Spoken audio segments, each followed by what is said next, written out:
느헤미야 9장 32절부터 보겠습니다. 32절부터 우리 하나님이여 광대하시고 능하시고 두려우시며 언약과 인자심을 지키시는 하나님이여 우리와 우리 왕들과 방백들과 대제사장들과 선지자들과 조상들과 주의 모든 백성이 아수르 왕들의 때로부터 오늘까지 당한 모든 환난을 이제 작게 여기지 마옵소서. 그러나 우리가 당한 모든 일에 주는 공의로우시니 우리는 악을 행하여 싸우나 주께서는 진실하게 행하셨음이니이다. 우리 왕들과 방백들과 제사장들과 조상들이 주의 율법을 지키지 아니하며 주의 명령과 주께서 그들에게 경계하신 말씀을 순종하지 아니하고 그들이 그 나라와 주께서 그들에게 베푸신 큰 복과 자기 앞에 주신 넓고 기름진 땅을 누리면서도 주를 섬기지 아니하며 악행을 그치지 아니하였으므로 우리가 오늘날 종이 되었는데 곧 주께서 우리 조상들에게 주사 그것의 열매를 먹고 그것의 아름다운 소산을 누리게 하신 땅에서 우리가 종이 되었나이다. 아멘.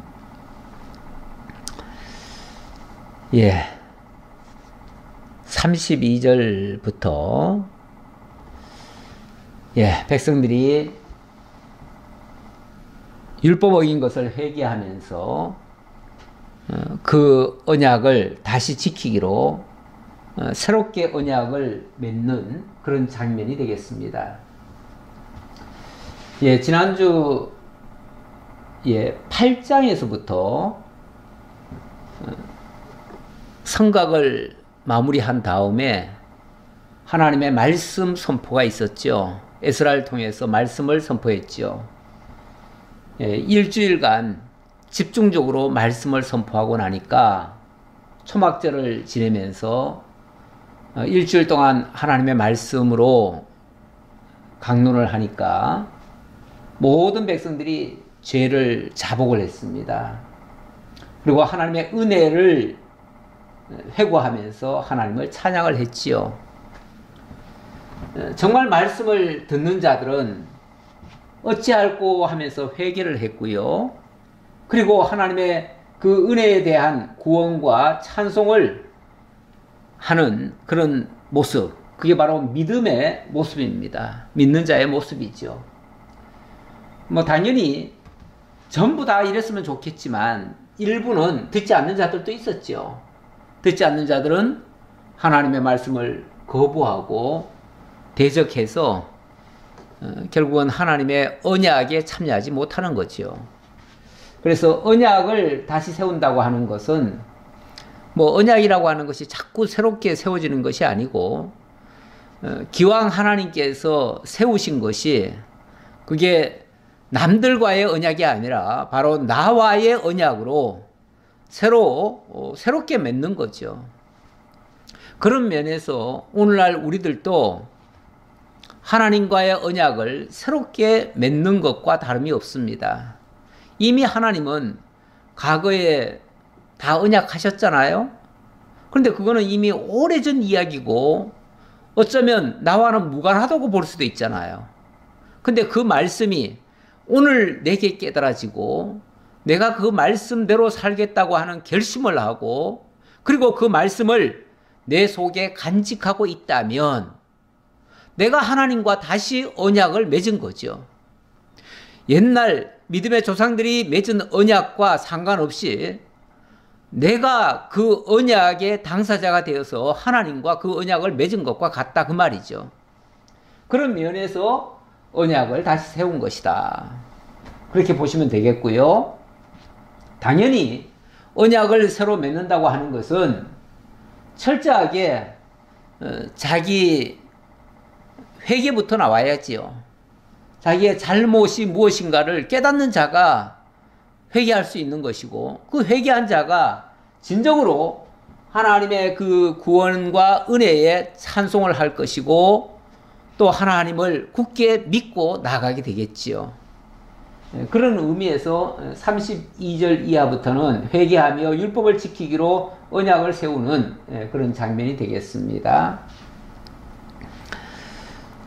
예, 32절 다시 보겠습니다. 우리 하나님이여 광대하시고 능하시고 두려우시며 언약과 인자하심을 지키시는 하나님이여. 예, 우리 하나님을 말씀을 통해서 깨닫고 나니까 정말 이것이 말로만 듣던 하나님이 아니라 진짜 그 위대하신, 그 광대하신, 얼마나 크시고 대단하신지 그 하신 일도 참으로 위대하고 사람으로서는 사실 측량할 수 없는 그런 엄청난 역사를 하나님이 다 해내셨잖아요. 그래서 그 하나님을 뭐라고 표현하냐면 또 능하시고 전능하시다 그 말이죠. 그리고 두려우시며 정말 우리가 경외하고 그분을 정말 의지할 만한 그런 분이시다, 그런 의미죠.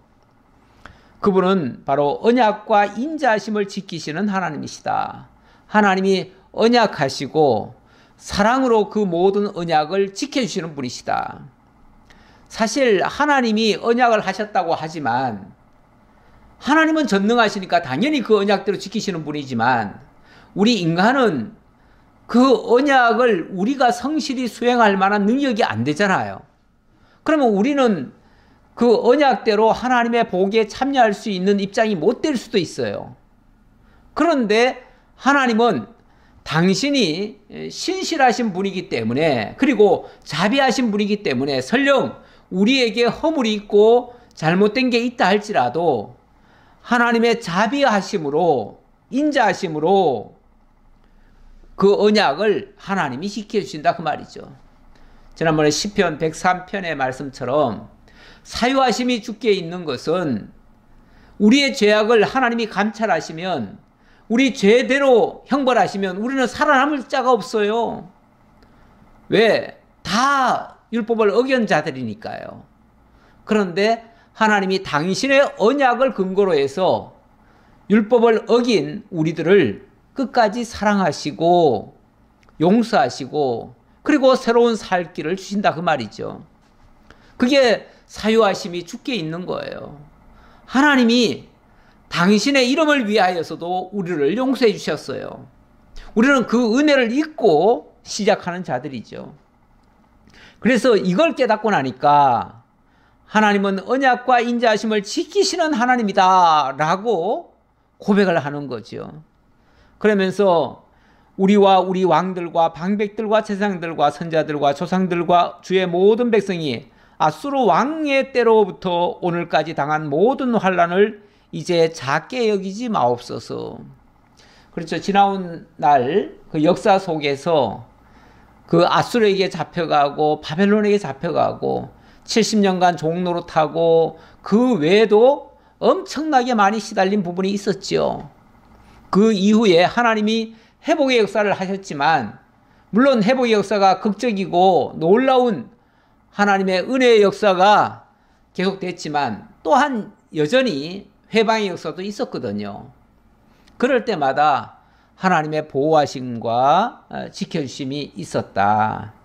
그것을 어찌 보면 이렇게 지금 표현을 하지만 작게 여기지 마옵소서라고 얘기를 했지만 사실 감사한 마음이죠. 감사한 마음이에요. 어찌 보면 그 시절이 안타까운 일이었죠. 오늘인가요? 어젠가요? 어제가 6.25였네요. 6.25 이제랴 어찌 우리 그날을 뭐 이런 표현을 하죠. 6.25 생각하면, 물론 뭐 저는 6.25를 직접 겪은 세대는 아닙니다. 하지만 6.25 시절을 겪어보신 우리 아버님 세대, 저희 아버지는 6.25 때문에 몇 번을 죽을 고비를 당했지요. 한 번은 인민군에 의해서 총불을 겨누고, 또 한 번은 국군에 의해서 정말 죽임을 당할 뻔한 그런 일도 있었어요. 그 날들을 생각하면은 답답하고 정말 힘든 그런 아픔을 가지고 있습니다. 아픔을 가지고 있는데, 그런데 그런 일을 지금 이스라엘 민족이 다 겪고 있는 거 아닙니까? 그런데 그런 일을 겪으면서 뭐라고 얘기를 하냐면, 그러나 우리가 당한 모든 일에 주는 공의로우시니 우리는 악을 행하여 싸우나 주께서는 진실하게 행하셨음이니이다. 어찌 보면 이스라엘 민족이 그렇게 당하는 것은요, 그들이 하나님 앞에 범죄하고 하나님을 대적했기 때문에 마땅히 받을 일을 받은 거예요. 어찌 보면 당연히 받을 죄를 당한 거예요. 그러니까 불만할 수가 없어요. 왜 우리를 이렇게 고통 속에 빠뜨렸습니까? 이렇게 원망할 수가 없어요. 오히려 알고 나면 우리는 이렇게 벌을 받아 마땅한 존재들입니다라고 고백할 수밖에 없어요. 그런데 하나님이 그들을 완전히 진멸시킨 것이 아니라 또 하나님이 보호하셨잖아요. 그래서 우리는 악을 행하여 싸우나 주는 공의로우시다. 주님이 그렇게 어려운 가운데 빠뜨린 것도 하나님의 공의에 의해서 된 것이다, 그 말이죠. 그러니까 그걸 원망할 일이 아니고 마땅히 우리가 받을 형벌을 받은 겁니다. 이렇게 고백할 수밖에 없다, 그 말이에요. 그 믿음의 선진들이 예를 들어서 뭐 꼭 정말 믿음이 좋은 사람이 아니라 할지라도 구약의 왕들이 선지자가 와가지고 막 책망을 합니다. 하나님의 말씀을 들으십시오.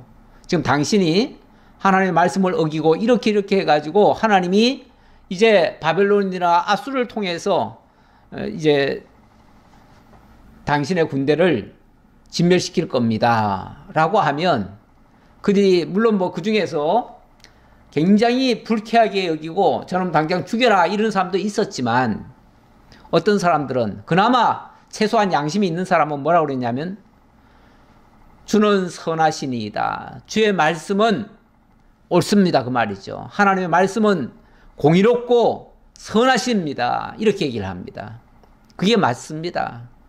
우리는 우리에게 주어진 어떤 일이라도 하나님의 의와 하나님의 자비의 역사라고 우리는 믿으셔야 맞는 겁니다. 가끔 어떻게 하나님이 나에게 이럴 수가 있느냐고, 내가 하나님을 위해서 얼마나 많이 연보하고 또 신앙생활을 얼마나 잘했는데 새벽 예배도 한 번도 안 빠지고 이러면서 원망하는 사람도 있어요. 우리 교회는 아니지만 전에 어느 장로님이 새벽 예배를 단 하루도 안 빠졌었대요. 그렇게 수십 년간 신앙생활을 하셨는데 어느 날 중풍병이 들으셨어요. 그리고 나서는 그만 시험에 드셔가지고 교회를 안 나오셔요. 그래서 목사님이 찾아가서 왜 교회를 안 나오시냐고 그랬더니, 하나님이 살아계시다면 어떻게 나에게 이러실 수가 있냐고, 내가 하나님을 위하여 얼마나 많이 희생하고 그렇게 연보하고 정말 내 청춘을 다 바쳐가면서 하나님을 섬겨드렸는데 어떻게 하나님이 나에게 이러실 수가 있냐고, 그러면서 하나님을 부정하더래잖아요. 예, 하나님이 끝까지 죽을 때까지 죽지 않게 해줘야 하나님이 살아계시는 겁니까? 사실은 병들게 하는 것보다 더 무서운 일이 이제 앞으로 죽음도 있을 건데, 그러면은 날 죽게 하시면 하나님이 안 계시는 겁니까? 나는 병도 들어서는 안 되고 죽어서도 안 됩니까? 그거는 죽는 것은 뭐 하나님이 안 돌봐서 그렇게 되는 겁니까? 그런 식으로 생각하는 것은 매우 바람직하지 않지요. 하나님의 일 중에서 선하지 아니한 일이 없습니다. 그리고 우리를 사랑하지 않는 부분도 사실 없습니다. 그런데 표면적으로 보면 좀 섭섭할 때가 있긴 있지요. 있는데 해석을 잘 하셔야 돼요. 하나님이 하신 모든 일이 다 진실하고 또 하나님의 선하신 일이다. 우리는 악했기 때문에 설령 일이 잘못됐다면 나의 악함 때문이라고 생각을 하시고, 그럴 때 오히려 하나님 앞에 회개하고 하나님 앞에 더 가까이 나아가는 것이 맞지요. 하나님께 멀어질 것이 아니고, 하나님이 좀 섭섭하게 했다고 막 멀어지면 어떡합니까? 우리 왕들과 방백들과 제사장들과 조상들이 주의 율법을 지키지 아니하며 주의 명령과 주께서 그들에게 경계하신 말씀을 순종하지 아니하고 그들이 그 나라와 주께서 그들에게 베푸신 큰 복과 자기 앞에 주신 넓고 기름진 땅을 누리면서도 주를 섬기지 아니하며 악행을 그치지 아니하였으므로. 그래요. 지나온 날을 가만히 돌이켜보면 진짜 그렇게 했어요. 하나님의 말씀을 어기고 하나님의 뜻을 잊어버리고 정말 바른 말 하는 선지자들을 죽여버리고 그리고 자기들 하고 싶은 대로 했어요. 그래서 하나님이 멀리 바벨론 포로 잡혀가게 하신 거 아닙니까? 그러면 우리가 당하는 거는 마땅하다라고 생각해야 맞는 거죠. 어떻게 그게 하나님이 이러실 수 있냐고 섭섭하다고 하실 수 있습니까? 우리가 오늘날 종이 되었는데 곧 주께서 우리 조상들에게 주사 그것의 열매를 먹고 그것의 아름다운 소산을 누리게 하신 땅에서 우리가 종이 되었나이다. 예. 그래서 하나님이 먼 나라로 쫓겨가서 종이 되게까지 하신 것이다 그 말이죠. 우리의 죄로 말미암아 주께서 우리 위에 세우신 이방 왕들이 이 땅에 많은 소산을 얻고 그들이 우리의 몸과 가축을 임의로 관할하오니 우리의 곤란이 심하오며. 그래서 지금도 어찌 보면 지금 뭐 성전이 건축이 되고 성막이 아니라 성곽이 재건이 됐지요. 하지만 온전한 회복은 아닙니다. 여전히 바사 제국의 신화국이에요. 어느 정도 느헤미야에 의해서 자치권을 받기는 받았지만 그래도 여전히 종이에요. 종이 벗어난 게 아니에요. 하나님께서 완전히 구렁텅이 속에서 살게 해도 되는데 그나마 성전도 회복하고 성곽까지 회복해서 어느 정도 자치권을 얻게 한 거 어찌 보면 불행 중 다행 아닙니까? 어려운 가운데서 이만큼 회복해 준 거 그것만 해도 감사한 거 아닙니까? 그렇게 생각을 해야죠. 완전히 회복이 덜 됐다고 생각하지 말고 또 어느 나라 완전한 자치국과 비교해서 그들보다 못하다고 원망하지 말고 우리는요 우리보다 잘 사는 사람을 비교하면요 우리는 늘 불행합니다. 그런데 세상에는 우리보다 못한 사람이 너무 많습니다. 어찌 보면 그런 사람들을 보면 우리는 엄청나게 지금 복을 누리고 있는 거 아닙니까? 우리는 정말 많은 복을 그들에 비하면 그렇다 그 말이에요. 그제도 화재 때문에 20몇 명이 죽었는데 그 이주 노동자들 외국인들 그 자기 나라에서 어렵게 살다가 여기 와서 조금 더 해볼까 하고 왔다가 그 어려움을 당한 거 아닙니까? 그들에 비하면 우리가 훨씬 더 잘 살고 있고 그것만 해도 우리는 감사할 일이에요. 그런데 현실을 제대로 이해를 해석을 하지 못하면 하나님의 섭리를 제대로 해석하지 못하면 다 원망이죠. 뭐 남들에 비해서 우리가 못 사는 것 같기도 하고 뭐 경제적으로 또 뭐 여러 면으로 우리가 부족한 부분이 있잖아요. 그런 거 생각하면 늘 원망거리가 될 수도 있지요. 그렇게 보시면 안 됩니다. 그래서 우리의 눈을 세상 어디에다가 맞춰서 그들과 같이 생각하지 말고 하나님의 입장에서 생각을 하고 하나님의 섭리적인 측면에서 우리가 이해를 하셔야 됩니다. 우리가 이 모든 일로 말미암아 이제 견고한 언약을 세워 기록하고 우리의 방백들과 레위 사람들과 제사장들이 다 인봉하나이다 하였느니라. 인봉하나이다. 인을 친다. 도장을 찍는다 그 말이죠. 도장을 찍는다. 자, 다시 말하면 우리가 하나님과 새롭게 언약을 맺고 과거 조상들이 어렵게 살았던 거, 그래서 그것 때문에 징계받았던 거, 이거를 하나의 경계의 거울로 삼고 그걸 거울로 삼아서 우리가 하나님 앞에 새롭게 계약을 맺자, 그 말이죠.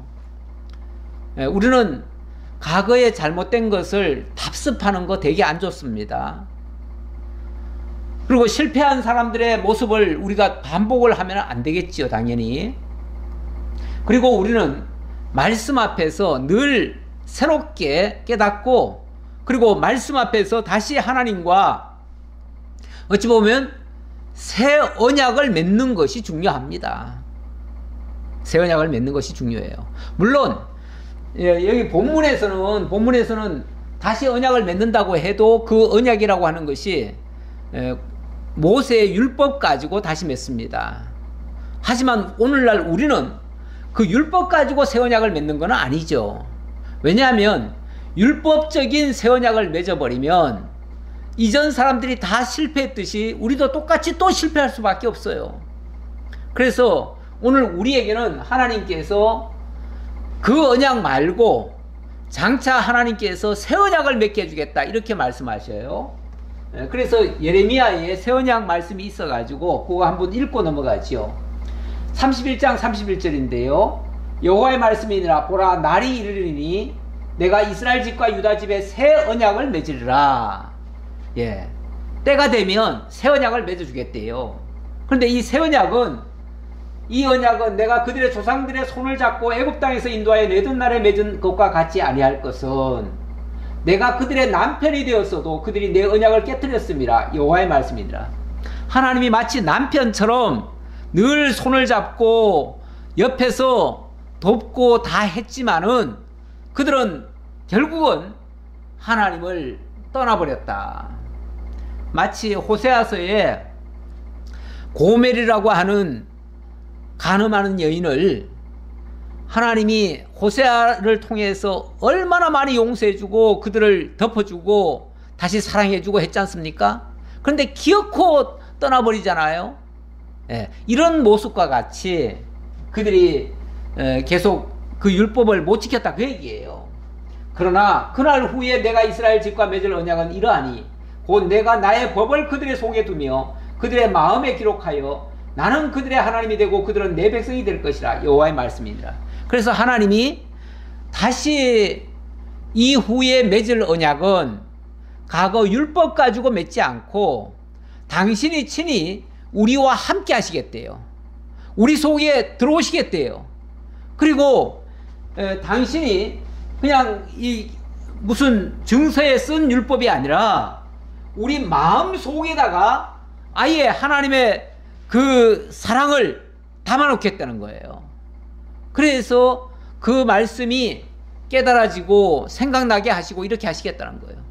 이거는 장차 예수 그리스도를 통해서 우리를 대속하여 온전한 희생, 바로 십자가 희생을 져주시고, 그리고 그 사실을 절대로 잊지 못하도록 우리의 가슴 속에다가 그리스도의 십자가를 새겨놓고 성령을 통해서 날마다 일깨워주고 성령이 우리를 거쳐 삼아서 우리와 함께 하시며 늘 일깨워주겠다. 그래서 그 성령의 감동을 받은 자들이 하나님을 사랑하듯이 이웃을 사랑하면서 살게 하는 것, 그게 바로 새 언약의 내용이에요. 자, 그렇게 하겠다고 언약을 맺은 거예요. 이런 언약을 앞으로 맺자고 이들이 크게 결심을 했는데, 이 일에 10장으로 넘어가 보니까, 자, 언약을 세우는 장면이죠. 10장의 내용, 이제 본격적인 언약을 세우는데 거기에 제일 먼저 도장을 찍은 사람들, 바로 임봉한 사람들이 누구냐면 바로 제사장들입니다. 그래서 제사장들 명단을 좀 소개하고, 두 번째는 레위인들이 또 임봉을 합니다. 그리고 세 번째는 지도자들이 또 임봉을 합니다.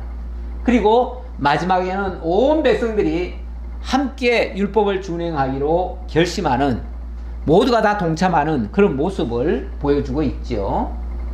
자, 그래서 10장으로 넘어가서 그 임봉한 자는 하가랴의 아들 총독 느헤미야와 시드기야, 스라야, 아샤랴, 예레미야, 바스훌, 아마랴, 말기야, 핫두스, 스바냐, 말룩, 하림, 무레못, 오바댜, 다니엘, 긴느돗, 바룩, 무술람, 아비야, 미안민, 마시야, 빌게, 스마야이니 이는 제사장들이요. 예, 제가 다 읽었습니다. 일단 제사장들 중에서 이런 사람들이 앞장서서 도장을 찍었다 그 말이죠. 글쎄 뭐 이들이 제사장 전부일까? 전부는 아닌 것 같아요. 전부는 아닌 것 같은데 총독 느헤미야를 비롯한 많은 그 제사장들이 어쨌든 여기에 협력을 했다. 뭐 일단 했다는 게 중요하지요. 뭐 안 한 사람까지 우리가 다 어떻게 얘기하겠습니까? 안 한 사람들도 있었겠지만 일단은 그 한 사람들을 중심으로 해서 이야기를 해야겠죠. 자, 이건 매우 소중한 일입니다. 그리고 두 번째 그룹은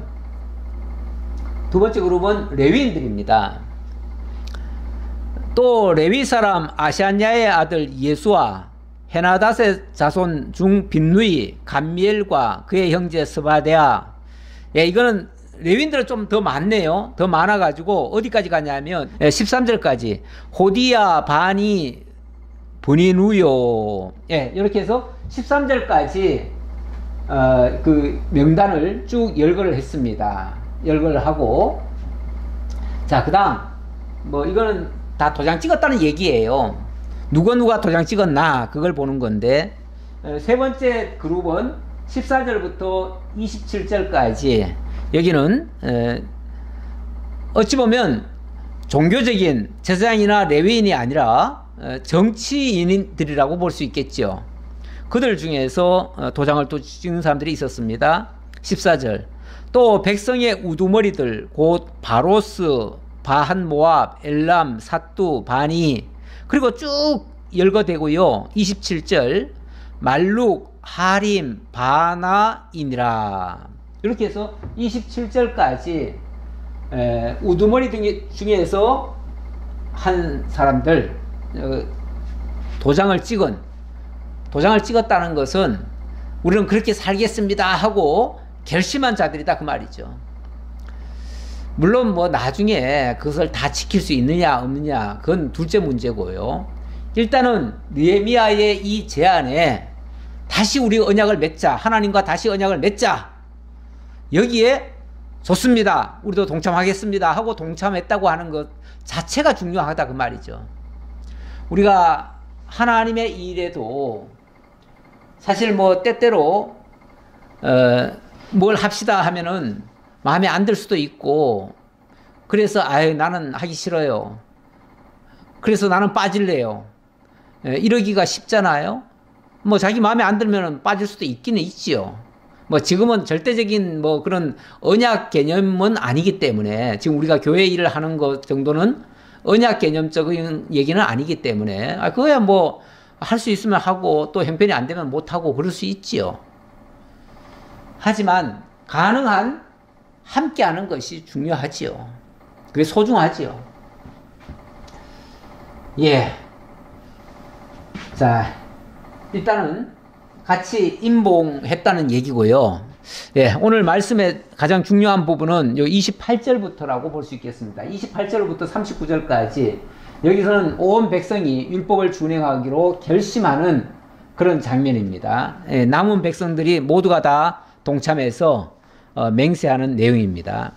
그 남은 백성과 제사장들과 레위 사람들과 문지기들과 노래하는 자들과 느디닌 사람들과 및 이방 사람과 절교하고 하나님의 율법을 준행하는 모든 자와 그들의 아내와 그들의 자녀들 곧 지식과 총명이 있는 자들은, 이 말씀은 정말 한 구절도 한 단어도 빠뜨리고 싶지 않네요. 예. 일단 그 남은 백성들 얘기하면서 남은 백성들 중에도 이제 제사장, 레위인, 문지기들, 이들은 어떻게 보면 앞에서 얘기했던 사람들 중에 또 포함될 수도 있긴 있는데, 어쨌든 이들이 다 함께 참여했다 그 말이죠. 그러니까 그 남은 백성과 이미 얘기한 사람들과 뭐 함께라는 얘기예요. 함께 얘기인데, 자, 거기에는 뭐 문지기들도 있고 노래하는 자들도 있고 느디님 사람들도 있고, 이 느디님 사람들은 원래 이방인이었다가 여호수아 때에 귀순한 사람들이죠. 예, 그들이고, 그 다음에 이방 사람과 절교하고 하나님의 율법을 준행하는 모든 자와 그들의 아내와 그들의 자녀들, 곧 지식과 총명이 있는 자들은, 지식과 총명이 있다고 하는 것은 하나님의 말씀을 제대로 깨달은 사람들은 그 말이에요. 제대로 깨달은 사람들. 말씀이 제대로 들려지고 제대로 믿어지고 제대로 깨달아졌다면 어떻게 선한 일에 참여를 안 하겠습니까? 당연히 하지요. 그들은 29절에 보니까 다 그들의 형제 귀족들을 따라 저주로 맹세하기를, 저주로 맹세했다는 말은 뭐 자기들이 저주를 했다는 말이 아니라 내가 하나님의 이 언약을 어기면 내가 저주받아 마땅합니다, 이렇게 했다 그 말이에요. 원래 언약식이라고 하는 거는요, 예를 들면 짐승을 잡아가지고, 새를 잡아가지고 이렇게 가운데를 갈라요. 가르는데, 그리고 거기에 불을 지나가게 하잖아요. 이게 이제 일종의 언약식이에요. 언약식인데, 그 언약식의 의미가 뭐냐면, 만약에 이 언약을 어기는 자는 이렇게 쪼개질 것이다, 이렇게 망할 것이다, 그런 뜻이에요. 그러니까 반드시 지켜야죠. 만약 그걸 못 지키면은 저주받을 수밖에 없죠. 그래서 사실 우리가 구약의 율법을 가지고 언약을 맺는 거는 굉장히 사실은 위험해요.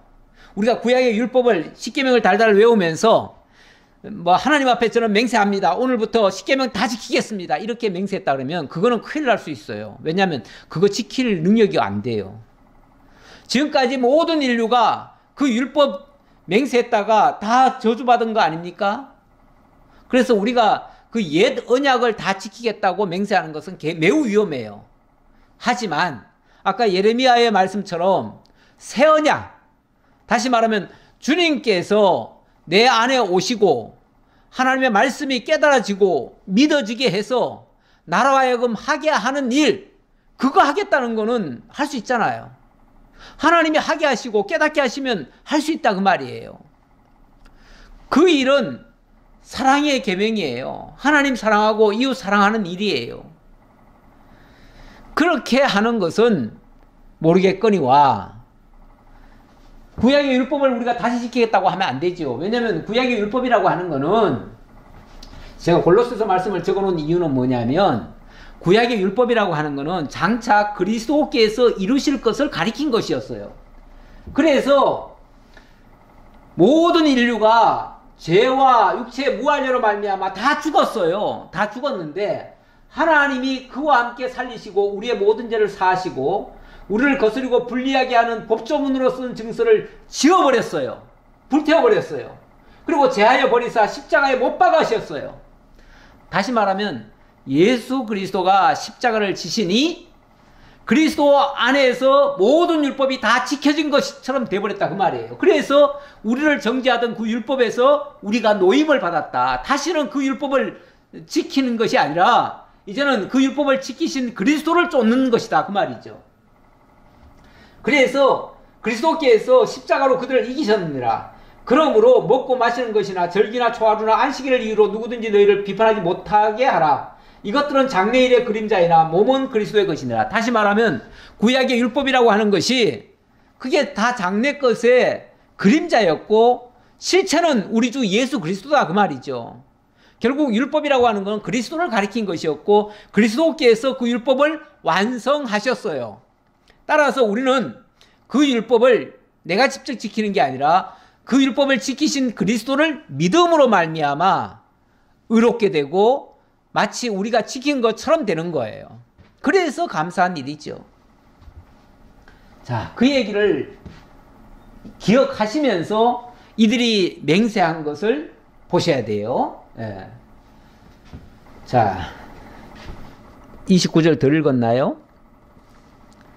예, 우리 주 여호와의 모든 계명과 규례와 율례를 지켜 행하여 우리의 딸들을 이 땅 백성에게 주지 아니하고 우리의 아들들을 위하여 그들의 딸들을 데려오지 아니하며 혹시 이 땅 백성이 안식일에 물품이나 온갖 곡물을 가져다가 팔려고 할지라도 우리가 안식일이나 성일에는 그들에게서 사지 않겠고 일곱째 해마다 땅을 쉬게 하고 모든 빚을 탕감하리라 하였고. 제가 그래서 이 언약식에 그 쉽게 말하면 조항이 있잖아요. 뭐 제 몇 조 몇 항 이렇게 이제 적었다고 치면 크게 봤을 때 여기 제가 봤을 때는 한 7가지가 있어요. 7가지가 있는데, 첫 번째는 우리가 이방 결혼하지 않겠다 그 얘기예요. 두 번째는 안식일을 철저히 지키겠습니다. 그래서 이방인들은 뭐 안식일 날 물건을 사고 팔고 하는데 우리는 절대로 그걸 허용하지 않겠습니다. 그리고 안식년은 무조건 빚진 자들 다 탕감하겠습니다. 그리고 3분의 1을 수납해서 여호와 하나님의 전을 위해서 쓰게 하겠습니다. 원래는 성전에서 쓰는 것이 얼마냐면은 반세겔 성전세라고 하는 걸 내잖아요. 그걸 가지고 따로 모아가지고 성전 수리하는 데 써요. 그런데 여기는 3분의 1을 수납해서 하나님의 전을 위해서 쓴다고 하네요. 그러니까 성전 수리용으로 3분의 1을 내게끔, 그러니까 반세겔이 아니라 3분의 1을 내게끔 이렇게 했다. 이건 어찌 보면은 자기네들이 할 수 있는 만큼 한 거예요. 그만큼 어려운 사정이기 때문에 아마 이렇게 한 것 같아요. 예, 그 다음 33절. 곧 진설병과 항상 드리는 소제와 항상 드리는 번제와 안식일과 초하루와 정한 절기에 쓸 것과 성물과 이스라엘을 위하는 속죄제와 우리 하나님의 전의 모든 일을 위하여 쓰게 하였고. 이거는 이제 제사 드리기 위해서 모든 것을 다 내게 했다 그 말이죠. 그래서 토지 소산의 만물과 감옥의 첫 열매를 여호와께 드리게 했다. 뭐 그런 얘기고요. 또 우리 제사장들과 레위 사람들과 백성들이 제비 뽑아 각기 종족대로 해마다 정한 시기에 나무를 우리 하나님의 전에 바쳐 율법에 기록된 대로 우리 하나님 여호와의 제단에 사르게 하였고. 원래 워낙 제사를 매일같이 드리기 때문에 제사 드릴 때마다 사실 나무가 필요하잖아요. 그럼 나무 패며 물 깃는 일을 느디님 사람들이 계속 해왔는데 이 일을 우리가 하루도 빠지지 않고 계속 우리도 하겠습니다 그 얘기예요. 쉽게 말하면 성전 봉사에 아무리 굳은 일이라도 우리 성전 봉사에 철저히 하겠습니다 그 얘기죠. 해마다 우리 토지 소산의 만물과 각종 과목의 첫 열매를 여호와의 전에 드리기로 하였고. 이거는 첫 열매 하나님께 드리겠습니다. 또 우리의 맏아들들과 가축의 처음 난 것과 소와 양의 처음 난 것을 율법에 기록된 대로 우리 하나님의 전으로 가져다가 우리 하나님의 전에서 섬기는 제사장들에게 주고. 이 제사장들에게 제때 이 재물이 공급이 안 되면 제사가 멈춰져요. 그리고 제사장들도 먹고 살아야 되는데 제사장들에게 드릴 것이 없으면 제사장들이 다 논으로 밭으로 도망가요. 그러니까 그렇게 하지 않도록, 성전 제사가 끊어지지 않도록 철저하게 하겠습니다 그 얘기죠. 또 처음 익은 미래의 가루와 거제물과 각종 과목의 열매와 새 포도주와 기름을 제사장들에게 가져다가 우리 하나님의 전에 여러 방에 두고 또 우리 산물의 11조를 레위 사람들에게 주리라 하였나니, 이 레위 사람들은 우리의 모든 성읍에서 산물의 11조를 받는 자임이며, 레위인들은 마땅히 그 11조가 어찌 보면 그들의 양식이에요. 그런데 하나님이 원래는 레위인들 보고 너희가 내게 봉사하면 내가 너희의 기업이 되어주겠다라고 말씀하셨기 때문에 백성들은 레위인들에게 그 11조를 내게 하고 레위인들은 그걸 하나님께로부터 받게 하는 셈이 되는 거죠. 곧 이스라엘 자손과 레위 자손이 거제로 드린 곡식과 새 포도주와 기름을 가져다가 성소에 그릇들을 두는 골방, 곧 섬기는 제사장들과 문지기들과 노래하는 자들이 있는 골방에 둘 것이라. 그리하여 우리가 우리 하나님의 전을 버려두지 아니하리라. 버려두지 아니하리라. 이 말은 사람들이 그동안 어렵게 살아왔기 때문에 여호와의 전을 어찌 보면 방치하듯이 이미 진작 지었잖아요. 짓기는 지었는데 지을 때는 그렇게 감격하다가 얼마 후부터 살기 바빠가지고 성전을 등한히 했어요. 그리고 이 제사도 가만히 보니까 다시 이렇게 하겠다라고 결심하는 거 보니까 그동안 제대로 안 했었다는 얘기예요. 안 한 거를 이제부터라도 제대로 하겠습니다. 그래서 하나님의 제사가 끊이지 않도록 하겠습니다. 이런 어떻게 보면 결심을 한 거예요. 근데 아까도 말씀드렸지만 이렇게 우리가 결심한다고 해가지고 과연 율법을 제대로 지킬 수 있는가? 예, 시편 78편에 보니까 정말 이렇게 하나님이 정하시고 이렇게 다 알게 하고 지키게끔 했는데 그들의 조상들 곧 완고하고 패역하여 그들의 마음이 정직하지 못하며 그 심령이 하나님께 충성하지 아니하는 세대와 같이 되지 아니하게 하려 하심이로다 그랬는데 그들이 제대로 못 지켰다 그 얘기예요. 한마디로 못 지켰다. 제대로 사실 율법이라고 하는 게 제대로 지킬 수가 없습니다. 지킬 수가 없어요. 그래서 이제 우리는 어떻게 해야 될 것인가 이걸 제가 오늘 말씀의 결론으로 말씀드리고 마칠게요.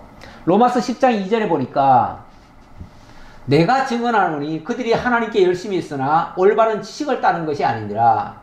하나님의 의를 모르고 자기 의를 세우려고 힘써 하나님의 의에 복종하지 아니하였느니라. 예, 하나님의 의에 힘써 복종하지 않았다.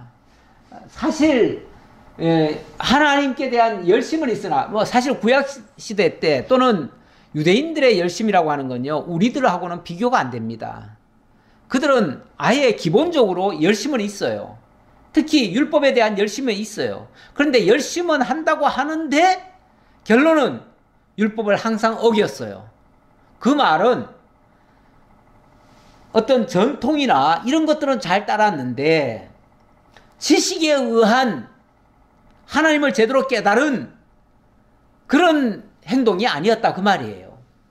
그래서 하나님의 의를 모르고 자기 의를 세우려고 힘써 하나님의 의에 복종하지 아니하는 결과가 나왔어요. 이게 제일 안타깝죠.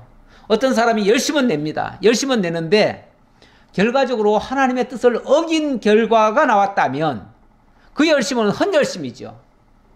그래서 제가 수시로 그런 얘기를 하는데요. 기회 될 때마다 열심을 내지 말고 먼저 하나님의 뜻을 제대로 깨닫자고 그 얘기를 먼저 하지요. 우리가 교회에 나오는 이유는요. 뭔가 막 선한 일을 많이 하는 거, 연보를 많이 하고 또 무슨 교회 큰 일을 하고 전도를 많이 하고 물론 다 좋지요. 다 좋은데 밑바탕에 하나님을 아는 지식이 없이 하면요. 얼마 안 가서 그거는 다 물거품처럼 사라질 수도 있습니다. 일하다가 선을 행하다가 낙심하기도 해요. 실족하기도 해요. 그래서 열심 내는 사람일수록 실족을 더 잘해요. 아이러니하죠? 왜요? 자기 의지로, 자기 의로 열심을 냈기 때문에 그거 안 알아주면 실족하는 거예요. 내가 이렇게까지 했는데, 내가 교회를 위해서 얼마나 했는데 날 안 알아줘? 날 무시해? 인사도 안 해? 예를 들어서 이렇게 나온다면 그 사람 실족할 수밖에 없잖아요. 예, 우리가 다 각자 하나님 앞에서 일하기 때문에 사실 너무 남 눈치 보아가면서 남 보라고 일하는 거 옳지 않습니다. 그런데 그렇게 하는 사람들이 실족을 하는 경우가 많아요. 결국 자기 의를 모르고 자기 의를 세우려고 하나님의 의를 모르고 자기 의를 세우려고 하는 사람들은 힘써 하나님의 의에 복종하지 않는 결과가 나와요. 참 안타까운 일 아닙니까? 그런데 그리스도는 모든 믿는 자에게 의를 이루기 위하여 율법의 마침이 되셨어요. 더 이상 율법을 지켜서 의롭게 되지 말라 그 말이에요. 율법은 그리스도로 마쳤어요. 마치고 이제 우리는 그리스도의 법을 지키게 만들어요. 율법은 내가 다 지켜줬으니 이제 너희들은 나를 믿어라. 나를 따르라. 이 말이죠. 이제 우리가 지킬 것은 그리스도를 믿는 거고 그리스도를 따르는 거예요. 그리고 하나님을 사랑하고 이웃을 사랑하는 거예요. 그래서 13장에서는 이렇게 얘기하죠. 피차 사랑의 빛 외에는 아무에게도 아무 빛도 지지 말라. 남을 사랑하는 자는 율법을 다 이뤘느니라. 진짜 율법을 이루는 거는요. 사랑하는 일이에요. 그래서 남을 사랑한다면 율법 다 이뤘대요.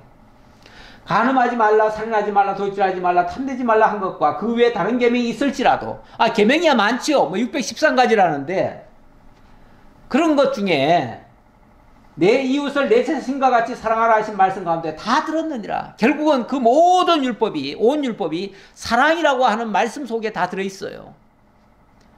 그래서 사랑을 한다면 하나님을 제대로 알고 하나님을 사랑하고 그 하나님이 사랑하는 자를 사랑하면 우리가 율법을 다 이룬 꼴이 되는 거예요. 결과가 되는 거예요. 그러나 하나님 사랑하지 않아요.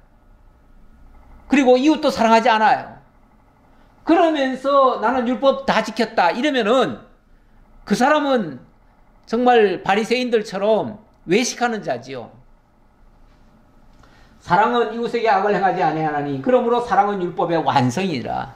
이 율법을 바르게 지키는 것이 율법을 다 지키는 것과 같다. 결국 하나님 사랑하고 이웃 사랑하는 것이 진정한 율법이다. 오늘 정말 이스라엘 백성들이 하나님과 새 언약을 맺은 겁니다. 새 언약을 맺었는데 물론 이 시대는 구약 시대이기 때문에 그 새 언약이라는 것이 그 당시의 언약, 제 언약이죠. 언약의 갱신이라고도 할 수 있는데요. 그 언약의 갱신은 율법을 가지고 했습니다. 그러나 오늘 우리는 그런 식의 율법을 다시 지키겠다고 제 언약을 맺는 게 아니라 이제는 그리스도만을 쫓겠습니다. 그리스도의 말씀을 지키겠습니다. 하나님이 원하시는 일을 하겠습니다. 하나님이 사랑하는 자를 나도 사랑하겠습니다. 하나님 사랑하고 하나님이 사랑하는 자를 사랑하겠습니다. 그래서 하나님의 사랑하는 백성들이 모여있는 교회를 사랑하고 교회 성도들을 사랑하고 이렇게 하는 거지요. 기도하겠습니다. 감사합니다. 하나님, 오늘도 주님께서 저희와 함께 하셔서 참으로 느헤미야를 통해서 보여주신 참 하나님의 사랑을 저희들도 깨닫고 그 은혜 속에서 강건하고 그리고 우리가 하나님을 사랑하듯 또한 형제를 사랑하며 살아가는 저희 모두가 되도록 함께 해 주옵소서. 베풀으신 은혜 감사드렸고 예수님 이름으로 기도하옵나이다. 아멘.